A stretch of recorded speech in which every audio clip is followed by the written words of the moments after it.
thank you all for coming and listening to me, and I hope you enjoy. So there's a saying by Octavio Paz, who's a Mexican poet and activist and thinker that I turn to a lot. He says that the poem is a constellation of blood. And this resonates because for me, poetry is what I turn to make sense of the world, to orient myself, much like sailors do when they look up to the stars to guide them.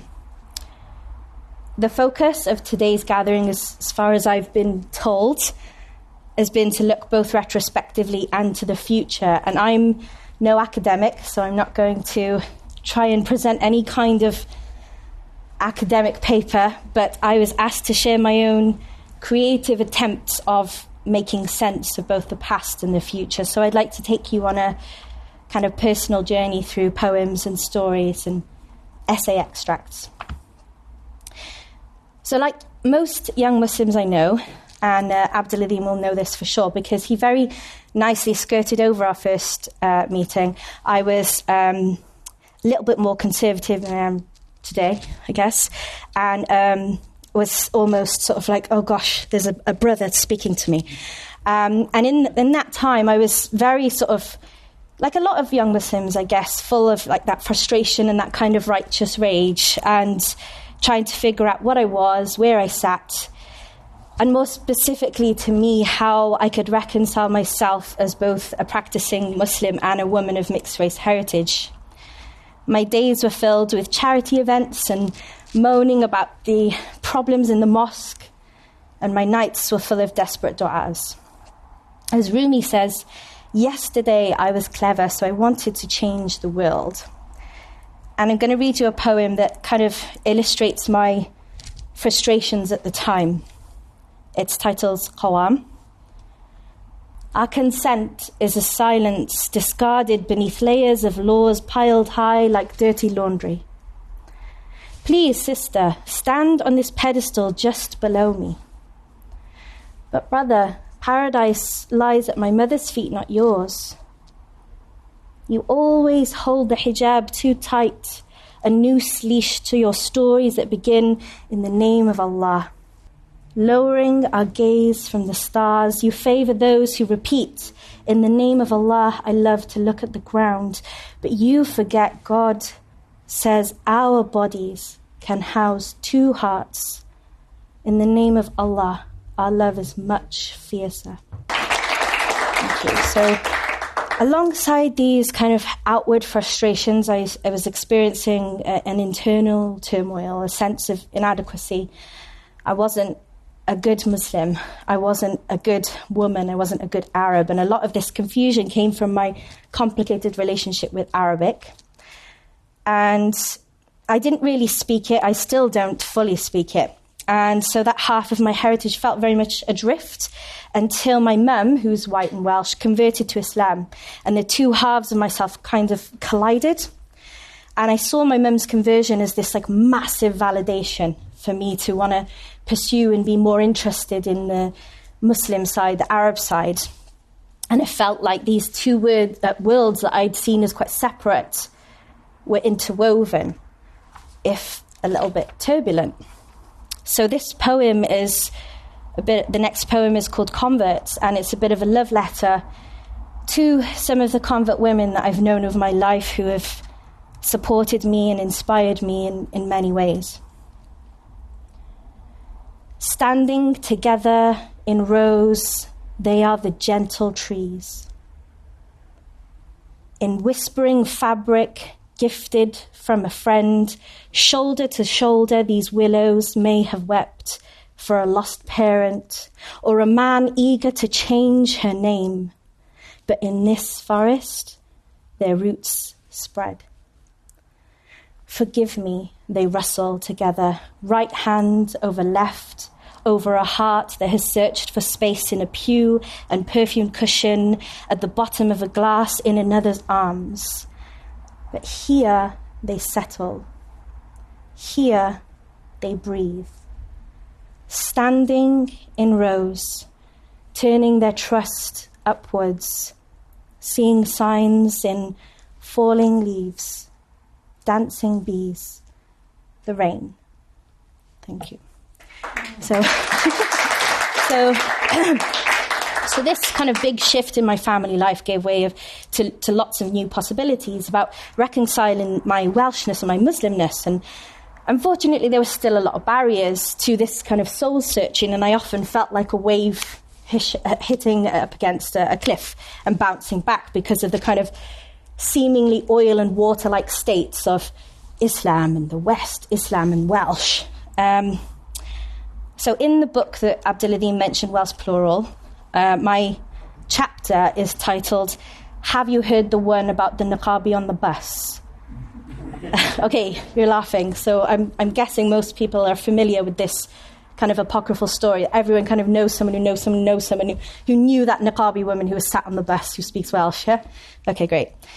Okay, so in this essay I write, "The religion of Islam and the Western world are often polarised or presented as incompatible. Any Christian who converted to Islam was seen as a traitor and faced severe consequences. According to British Muslim historian Abdul Hakim Murad, in 1671, an unnamed Welsh convert was put to death after refusing to reconvert back to Christianity. Elizabethan Christians who converted to Islam were called renegado, a derogatory term which emphasised that their conversion was a betrayal. My mum is a renegado. She converted to Islam nearly 20 years ago. It was a slow process for her, filled with reading and speaking to other Muslims. And she's gone through this process of discovering that she doesn't need to be Arab to be a better Muslim. While she initially adopted the name Maryam, people rarely call her that now. She's Karen. And to make it even better, her name is Karen, and she is a doctor's receptionist. Yeah, you can't make it up. And my nan is from the Welsh Valleys, from Penrhyn to be exact. And who was once concerned that her daughter had renounced her Welsh upbringing, now only prefers to buy meat from the halal butchers in Grangetown. My mum used to wear the niqab, and once, while shopping in Cardiff with my nan, a man blocked my mum's path. Looming over her, he shouted in a Cockney accent, "Why don't you go back to your own country?" Without missing a beat, my little nan squared up to this bully, saying, "She's my daughter, and she's Welsh, but you're not. Why don't you do us a favour and go back to your country?" I write about my nan a lot, and these days it can be quite painful because she now experiences quite severe dementia and will very often forget my son's name, and she's told me 1 billion times that she doesn't have her car anymore. Because my nan we used to call her the little zoomer, she'd just zoom everywhere. But I carry the lessons of courage and curiosity that she taught me in these small, quiet ways, and I wrote this poem titled Jean, named after my nan. "You're Welsh first," my nan always says, though she can't speak a word of it. Kids in her school got a rap on their knuckles for every caught whispered in the playground. Growing up, it was stories at bedtime, sinking into her softly warmed marshmallow divan. We woke to grateful chirps outside the window, since Nan always left our bread for the birds. She liked bringing us breakfast in bed. Doorstop toast, butter sliced thick like cheese, cut into not quite triangle shapes because she nibbled the burnt edges first. Cheeky kids, we still mimic her Vali's voice, tricking her into saying the Shahada. Or asking her to call my dad a kalb. She swears she has no idea what it means. Nan prayed with us once, in a room full of women wrapped in susurrant cotton and prayers, stood next to me, head bowed, enamoured of the quiet loyalty of another tongue. Thank you. So the possibility of this white Welsh woman from Penrhyn appreciating a completely foreign practice, salah, whilst admiring the beauty of a language that she couldn't speak, fueled my exploration into ways in which disparate cultures and languages and faith could intersect. So the next poem I'd like to read you doesn't have a title yet. I'm rubbish. I'm famously rubbish at titles. So if anyone can think of a good title for this, let me know. So there are a few Welsh words and a few Arabic words. So llan. So you probably... Who here is native to Wales? Who's from Wales here? Oh my gosh. Okay, Welsh speakers apart from Laura. Any Welsh speakers? Okay, good. So I will do this and hopefully you won't find it patronising. So llan, you've probably seen Llan Rymni, Llanedin. Yep. So llan means church. And Llanerch is an open space. A pastwn is it's really cool, and I want someone to give me one. It's like this wooden staff that they carve, and you use it to thump in time when you perform poetry. Qalqala is like reverberation. Eryri is Mount Snowdon, sorry. Hub is love, and tawaf is the I never see that word right. That word. Okay. First I took llan for church and felt ironwork doors bolt closed on my Muslim face. No, said a friend. Llan is from Llanerch, an open glade, a space to gather. So now I see Mecca in Llanedin and Llandaf. I see crowds circling stumps for remnant memories, thumping feet, heavy as a pastwn making qalqala on Welsh soil so loud it splits victim from terrorist, Eryri from Snowdonia. The shaking wakes the earth's power, shoots burst upwards, complex tendrils rise and reach. They unpick the sticky white webs and their sticky white lies. Let them scatter about, lost and alone. We are building from the ground up, seeking specifics amidst the messy cyclical dance, not whole, not harmony, but hub. That seedling of love soundly lives, building worlds in our words. Say we gathered at the Llanerch, making tawaf like the bees dance. Would our ancestors be proud? Thank you.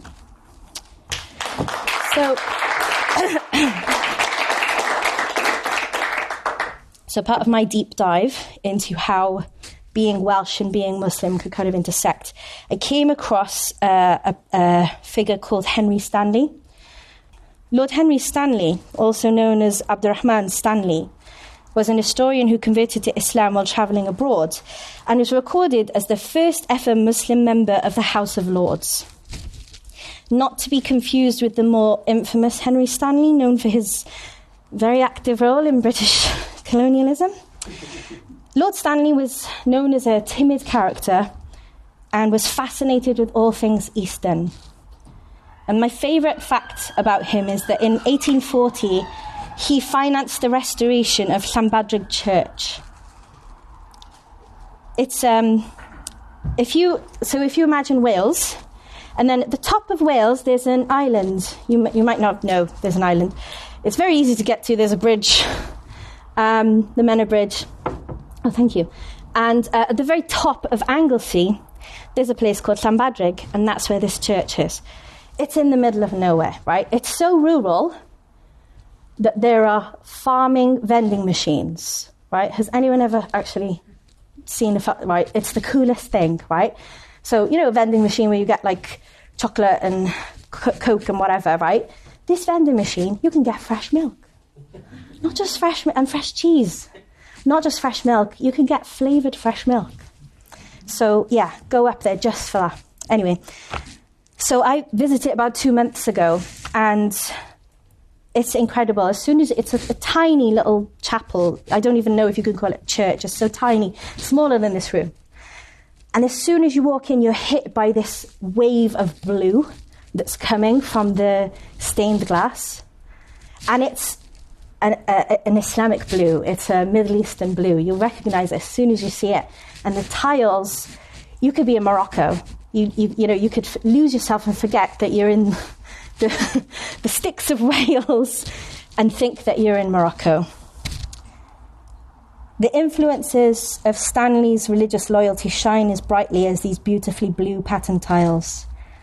And you'd think that him wanting the inclusion of another religion's artwork on the church, which is actually considered one of the oldest Christian sites in Wales, might be seen as a treachery. But I couldn't find any recorded backlash. Delving deeper, I found more and more instances of history in Wales where Wales and Welshness came into contact with Islam. And this next poem, I do have to thank Abdul-Azim, because this literally is from your research. And I mentioned quite a few historical instances, and if you're a history nut like me at all, I would really encourage you to go and Google them. Okay, so it's called Offa's coin, and Offa was the king in the 8th century. Historian nods, 8th century. And a coin was found in Wales, and on the back was stamped La ilaha illallah.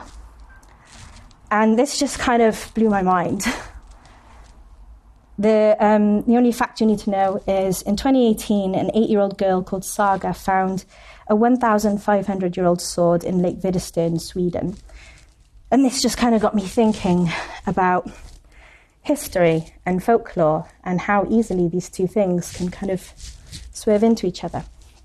So here is Offa's coin. Of course, it was Saga who found the sword. Girl goddess of seeing and poetry, I cried when I heard how an oracle girl had unearthed a piece of history to puzzle us. And oh, how the sword saga binds our stories. Sweden has buried many Muslims the world remembers as Viking, relearning Allah-embroidered shrouds that adorn with definition in every careful stitch. They embrace the ancient and the old divine, seeking eternal life across continents, death dreaming of both Jannah and Valhalla. Is it harder to imagine dark-faced Vikings or golden-haired warriors sujooding to the god of sand and Bedouins? Cardiff rebuilt the Peel Street stones after the war sandcastled that Tiger Bay taqwa. Abdulhamid's restoration is remembered, though you may pray there and not know his name. Sir Henry Stanley rebuilt the walls of Llanbadrig out of holy love. When he traded cross for crescent, he blended protection in the blue-stained glass. So don't forget that his Shahada testified change in his heart for the heavens, not the soil underfoot. And it was Offa's coin that buried La ilaha illallah in Welsh soil. Some days I choke on that coin, stamped with a sign somewhat foreign, somewhat forged. We speak the stories that fit best. So I think I'll write Saga's sword belonged to a Muslim. Thank you. So, as I said, this is where I started to see how flimsy these boundaries between historical fact and folklore can be. And I came across this really interesting story about my hometown. It's a town really close to Cardiff called Penarth. Some people think it's posh, but I lived in a council house, so I wasn't posh. But so I wrote about it in another essay called Hearsay, Miss History in the Bear's Head. Penarth is a seaside commuter town next to Cardiff. A red and gold sign above the town's main pub reads, The Bear's Head. And this is a designation inspired by the long-held belief that the town's name is a mangled version of two Welsh words, pen, meaning head, and arth, meaning bear, pen arth. The Penarthian bear's origin is a subject often debated. It's been suggested that the shape of Penarth on a map resembled the head of a bear before the sea erosion to its cliffs. Others claim that there was an actual bear that lived in the woodlands there long ago. The telling and retelling of these half-truths has even infiltrated the town's crest that to this day features two upright bears. if you walk up the hill from the Victorian Pier and Promenade, and if you're here from England and you've got some spare time, I would give it a look. It's my favourite place, Victoria, the Pier and the Promenade. If you pass the enviably situated sea-facing houses, there's a path to the headland that juts out to sea. On clear days, you can see across the channel to the twin islands, Flatholme and Steepholme. Flatholme is flat, Steepholme is steep.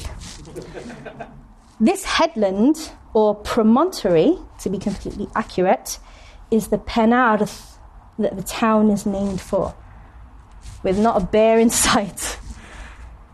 So soon I was mixing my Welsh and Iraqi history as flippantly as any metaphor, finding ways in which they could fit together like puzzle pieces.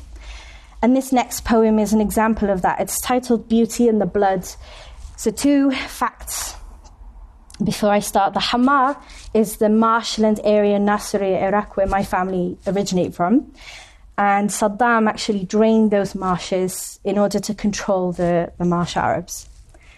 Capel Celyn is an area in North Wales that was flooded in 1965, controversially, to provide a greater water supply to Liverpool.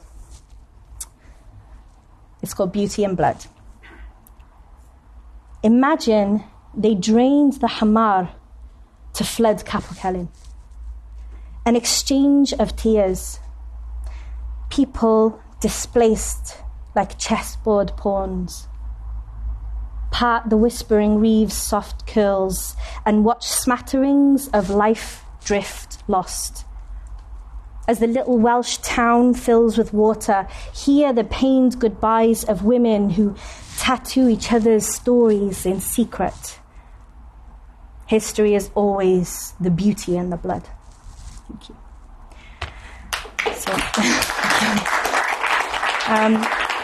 So this exploration carried me to the rivers of Wales and Iraq. Moments where, much like one body of water flows into another, so too did my understanding of these places and how I could belong to both of them. And I realised how significant it was that my sense of self originates from 2 places that are so heavily bound to the ebb and flow of rivers. Wales, if you look at a map of, if you look at the river map of Wales, it looks like it's covered in arteries and veins. And the Hamar marshes in Nasiriyah is known as the land between rivers, and it's suspected to be the location of the Hanging Gardens of Bourbon. So I turned to these bodies of water for insight, and I wrote a piece for Planet magazine called Riptides and Refugees about my relationship to water. I can only think of one incident where I was scared of the sea, or rather, how easily it could kill me. We went for a speedboat ride around an island known as Ramsey Island in English, Ynys Dewi in Welsh. Cool fact that I found out, it's called Ramsey Island because it's something to do with like the Viking that invaded it or something. Anyway, yeah, so in Welsh it's Ynys Dewi, and Dewi is David. He's the patron saint of Wales, and it is believed that it is the inspiration for the term Davy Jones's locker, which I thought was quite cool. The weather was miserable that day, but not unpleasant enough for our trip to be cancelled. I was wearing a skirt, which I now know was not the smartest choice. I spent the entire ride frantically trying to stop my skirt fly over my head with one hand and clinging onto the safety line with the other. We crashed through a particularly aggressive wave and I fell off the boat. But just as my head skimmed the surface, I felt myself lurching backwards onto the boat, saved by the quick strength of my husband and just a random man sat next to me. I felt sick. Every seesaw heave of the boat was no longer a thrill, but a threat. I had no enthusiasm for the family of seals that we soon spotted lounging on a rock. As everyone's camera clicked photo after photo, I was still numb. I felt so stupid. Not for wearing a skirt, but for ever thinking the sea was a danger to be taken lightly, because, yes, it's beautiful and mystical, but it's deadly and frightening. I think it's why the footage of refugees in tiny inflatable boats crossing the channel haunts me, because to think I put myself in danger, at risk, just for the fun of it, when these people are forced to make that journey out of fear or hunger or no other option. Wasim Shire writes, you have to understand that no one puts their children in a boat unless the water is safer than the land. So later on in my research, I discovered that Cardiff has another recorded name. The Romans called it Tamion, and it means flowing one. The Mesopotamian marshes exist at the confluence of the rivers Tigris and Euphrates. Connections between one loyalty and another flow as easily as one body of water running into another. A stream, a river, a Muslim, a Welsh woman. And that's where I'm currently floating. I'm no longer interested in seeing binaries, but how we can interweave and create echoes across time and language and history. I write a lot about care, something I see as our Allah-given responsibility when He named us Khalifa, or caretakers of this world. As Muslims, we're taught to honour trees, even in times of difficulty and conflict. We're encouraged to plant seeds, even if facing the end of the world. And this fascinates me. Why plant seeds you don't believe will have enough time to grow? For me, it's about recentering priorities. If the world is ending, we plunge into panic and chaos, and the pragmatists amongst us might start sorting the women and the children, or putting on their oxygen masks before helping others. But the command to plant seeds at the point of chaos suggests to me that putting your hands in the soil and connecting with the land is just as vital, because this simple act of care steadies you in that time of crisis. So I suppose that's where I hope the future takes us, a space where care is an active verb, where we're constantly mindful of how similar the patterns of our fingerprints are to the rings of trees, those ancient givers of life and oxygen. So I'd like to end with a poem that is very much a constellation of blood. It's written in a form inspired by the ancient Welsh poetry practice of King Hanan, which means harmony, and it's infused with my own understanding of Islamic teachings, and it's called, it's called My Body Can House Two Hearts. We say qalbain for two hearts, pumping parts through crimson sea, tied to land's history split, I've tried to fit uneasily. A blazing of blood combined, obsess, rewind, frustrate me, say between two stools I fall, those boundary walls formed early.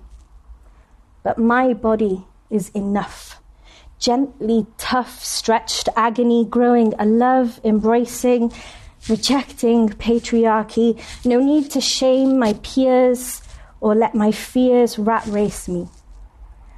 Two hearts my body can hold, so I mould my legacy to make space enough for all. Standing tall, I rise. Breathe free. Two hearts, a strength none can take. Love's a lake, and the world is thirsty. Thank you.